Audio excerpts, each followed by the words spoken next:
thought about what Kaguta Museveni is saying? He says that the ocean belongs to Uganda. And what we discussed, but that ocean belongs to me. Because where is my ocean? I'm entitled to that ocean. And Kenya blocked them, knowing that they're blocking Uganda from the ocean. They cannot even have a navy because they do not have an ocean. Because Uganda, even if you wanted to build a navy, how can you build it? We don't have access to the sea. What are your thoughts about this? Someone on X actually said that they think Museveni now amefika ile wakati akili imeacha kufanya kwa sababu ya miaka.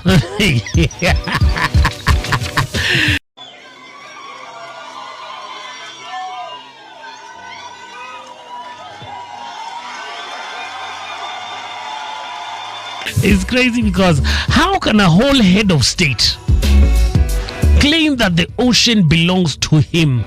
Not that the ocean belongs to Uganda. He said the ocean belongs to me. Now, I actually think that his son, General Muhozi, now that's another idiot. Now, he backs up this conversation by saying he'll be given 7 days to conquer the route to the ocean, and he can get that whether he wants or he doesn't want. He can do it, and he can challenge, of course, the Kenyan government to that. Well, I think that guy is a daydreamer. Have you been seeing the videos of KDF practicing? Unaona Nakuru State House banzi? Boss. Unaona ni Nakuru State House? Boss. Unaona ni Nakuru State House eh? Boss. Hapa si kwa mama yako. Unaona ni Nakuru wapi? Boss. Hiyo ni Nakuru wapi? Nakuru State House eh? Yes sir, angalia. Ona hiyo bunduki? Yeah, hapa nayo sasa. Mimi hata site siendi. Acha nikalale. Turudi tulale. Ona bunduki, bunduki nitapiga. Ona hiyo bunduki? Boss. Ana watu ngapi? Eh? Ini bunduki gani kwanza hata sijaiona hiyo. Ushana hiyo bunduki eh? I think that guy is a daydreamer. Have you been seeing the videos of KDF practicing? I think there's an army in Africa that can try us. You can't, bwana. Let's get serious with these things. When I was listening to the president's interview, I just thought either he lives in Canada and he sits in a place where people don't tell him anything happening about this country or indeed the issues that he's discussing.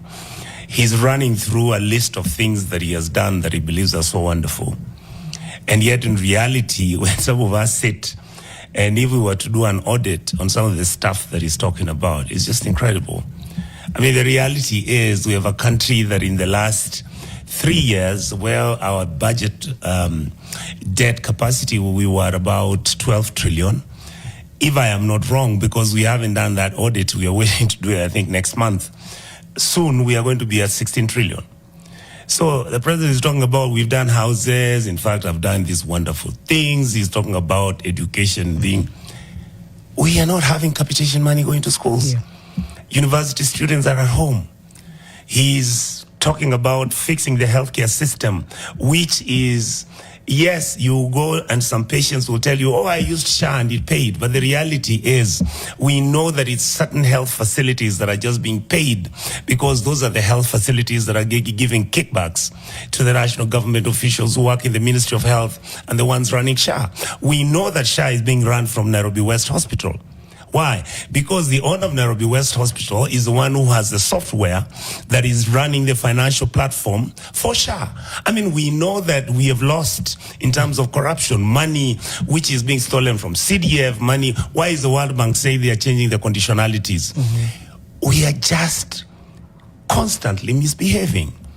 And our reality for us in the opposition is very simple. When Gerard Gay is busy screaming at us, telling us how civil society people should be finured, and in fact, after that, brought here so that they can be finured again, it simply means that Gerard Gay is either in another world, he has never understood where this country has come from. They were busy crying and screaming and shedding crocodile tears how Raila was a great guy. The same things that Raila was fighting about, even with his contradictions, are the ones now they are saying, hallelujah, hallelujah. So where people like me are, I'm like, I don't know what happened to us.